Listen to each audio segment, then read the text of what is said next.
Assalamualaikum warahmatullahi wabarakatuh. Kali ini kami akan membahas mengenai penilaian kelas di sekolah pada jenjang SMP atau SMA pada pembelajaran matematika. Perkenalkan, kami dari kelompok 1 yang beranggotakan Lili Inayah, Nica Karania Rejeki Sukendro, Nisa Ulfalah, dan Novia Salsabila Haryadi. Materi yang akan kami bahas antara lain, yang pertama, pengertian penilaian kelas, 2. Prinsip-prinsip penilaian kelas, 3. Tujuan penilaian kelas, 4. Bentuk-bentuk penilaian kelas, 5. Ciri-ciri penilaian berbasis kelas dalam pembelajaran matematika, dan yang terakhir, penerapan pada pembelajaran matematika. Materi yang pertama yaitu pengertian penilaian kelas. Penilaian berbasis kelas merupakan proses pengumpulan dan penggunaan informasi dan hasil belajar peserta didik yang dilakukan oleh guru untuk menetapkan tingkat pencapaian dan penguasaan peserta didik terhadap tujuan pendidikan yang telah ditetapkan, yaitu standar kompetensi-kompetensi dasar dan indikator pencapaian belajar yang termuat dalam kurikulum. Departemen Pendidikan Nasional tahun 2002 menjelaskan bahwa penilaian berbasis kelas merupakan salah satu komponen dalam kurikulum berbasis kompetensi. Penilaian berbasis kelas itu sendiri pada dasarnya merupakan kegiatan penilaian yang dilaksanakan secara terpadu dalam kegiatan belajar mengajar yang dilakukan dengan mengumpulkan kerja siswa atau portofolio, hasil karya atau produk, penugasan atau proyek, kinerja, dan tes tertulis. Fokus penilaian diarahkan pada penugasan kompetensi dan hasil belajar siswa sesuai dengan level pencapaian prestasi siswa. Selanjutnya, untuk materi yang kedua yaitu prinsip-prinsip penilaian kelas. Prinsip-prinsip penilaian kelas terbagi menjadi 6. Yang pertama yaitu validitas. Validitas berarti menilai apa yang seharusnya dinilai dengan menggunakan alat yang sesuai untuk mengukur kompetensi. Yang kedua yaitu reliabilitas. Reliabilitas berkaitan dengan konsistensi hasil penilaian. Penilaian yang reliabel memungkinkan perbandingannya reliabel dan menjamin konsistensi.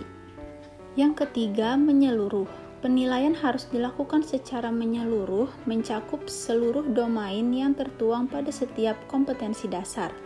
Penilaian harus menggunakan beragam cara dan alat untuk menilai beragam kompetensi peserta didik, sehingga tergambar profil kompetensi peserta didik. Yang keempat yaitu berkesinambungan. Penilaian dilakukan secara terencana, bertahap dan terus-menerus untuk memperoleh gambaran pencapaian kompetensi peserta didik dalam kurun waktu tertentu. Yang kelima, objektif. Penilaian harus dilaksanakan secara objektif.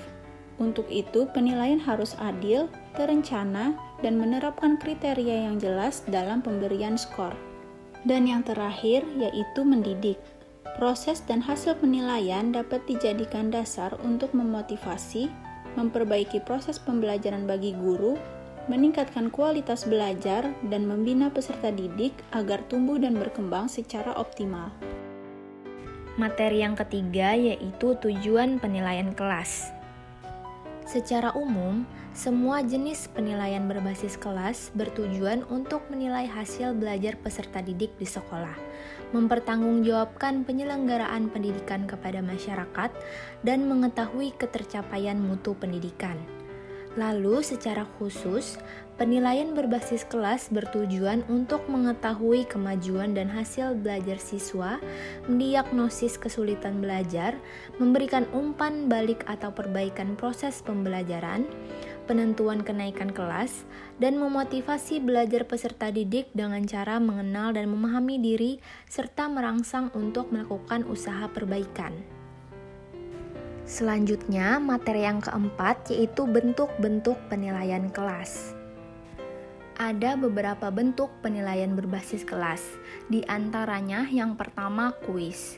Digunakan untuk menanyakan hal-hal yang prinsip dari pelajaran yang lalu secara singkat, bentuknya berupa isian singkat, dan dilakukan sebelum pelajaran. Hal ini dilakukan agar peserta didik mempunyai pemahaman yang cukup mengenai pelajaran yang diterima, sekaligus juga untuk membantu hubungan antara pelajaran yang lalu dengan yang akan dipelajari.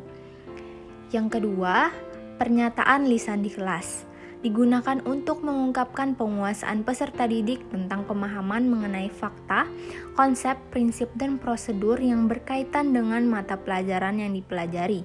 Dengan ini diharapkan para peserta didik mempunyai bangunan keilmuan dan landasan yang kokoh untuk mempelajari materi berikutnya.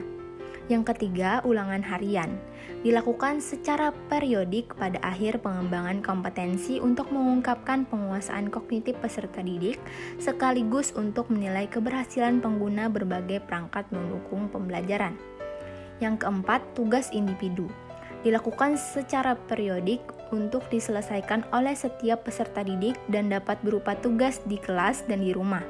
Tugas individu dipakai untuk mengungkapkan kemampuan teoritis dan praktis penguasaan hasil penilaian dalam penggunaan media, metode, strategi, dan prosedur tertentu.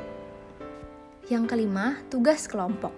Digunakan untuk menilai kemampuan kerja kelompok dalam upaya pemecahan masalah, sekaligus juga untuk membangun sikap kebersamaan pada diri peserta didik. Yang keenam, ulangan semester. Digunakan untuk menilai penguasaan kompetensi pada akhir program semester. Kompetensi yang disajikan berdasarkan kisi-kisi yang mencerminkan kompetensi dasar, hasil belajar, dan indikator mencapai hasil belajar yang dikembangkan dalam semester yang bersangkutan.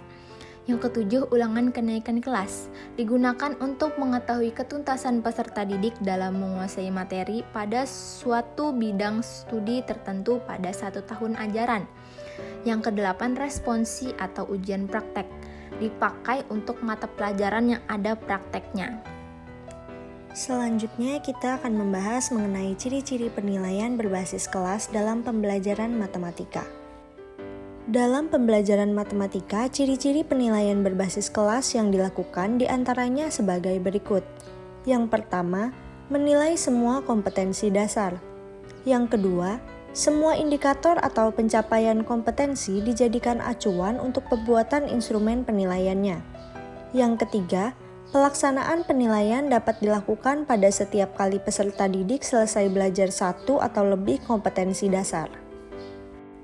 Kemudian yang keempat adalah hasil penilaian dianalisis, dan hasil analisis tersebut digunakan untuk menentukan program tindak lanjutnya yang berupa program remedial atau pengayaan. Yang kelima, aspek yang dinilai adalah hasil belajar peserta didik yang berupa kemahiran matematika yang mencakup kemampuan pemahaman konsep, penalaran, pemecahan masalah, komunikasi, dan prosedur serta sikap menghargai kegunaan matematika dalam kehidupan. Yang keenam, penilaian dapat dilakukan dengan teknik tes dan non-tes. Yang ketujuh, penilaian mencakup aspek kognitif dan non-kognitif. Yang kedelapan, penilaian dilaksanakan selama proses pembelajaran berlangsung dan pada akhir belajar suatu kompetensi dasar. 5. Penerapan penilaian berbasis kelas. Dalam penggunaan penilaian berbasis kelas, ada beberapa hal yang perlu diperhatikan, yaitu poin A, guru memahami lebih awal pembelajaran yang akan disampaikan kepada peserta didik dan mampu menerapkan pengajaran yang tepat, sehingga teknik penilaian berbasis kelas dapat dilaksanakan. Kemudian poin B, guru menjelaskan tujuan kegiatan pembelajaran kepada peserta didik dan mampu menerapkannya, sehingga teknik penilaian berbasis kelas dapat dilaksanakan dengan baik. Poin C, guru menentukan kompetensi peserta didik sehingga teknik penilaian berbasis kelas digunakan berdasarkan dengan kompetensi siswa tersebut. Kemudian poin D, guru memilih teknik penilaian berbasis kelas yang tepat untuk memberikan feedback atau umpan balik perbaikan pengajaran bagi guru dan pembelajaran bagi siswa. Poin E, guru memilih gaya pengajaran secara konsisten sehingga dapat diterapkan dengan mudah dan jelas teknik penilaian berbasis kelas tersebut. Kemudian yang F, guru dan peserta didik mampu menggunakan informasi belajar siswa secara maksimal melalui teknik penilaian berbasis kelas ini. Poin G, guru dan peserta didik menelaah hasil teknik penilaian berbasis kelas dan menentukan apakah terdapat perubahan selama penilaian berbasis kelas dilaksanakan. Kemudian poin H yang terakhir, peserta didik perlu mengetahui teknik penilaian berbasis kelas yang digunakan di kelas. Sekian penjelasan dari kelompok kami mengenai penilaian kelas di sekolah pada jenjang SMP atau SMA pada pembelajaran matematika. Salah hilaf mohon maaf. Terima kasih. Wassalamualaikum warahmatullahi wabarakatuh.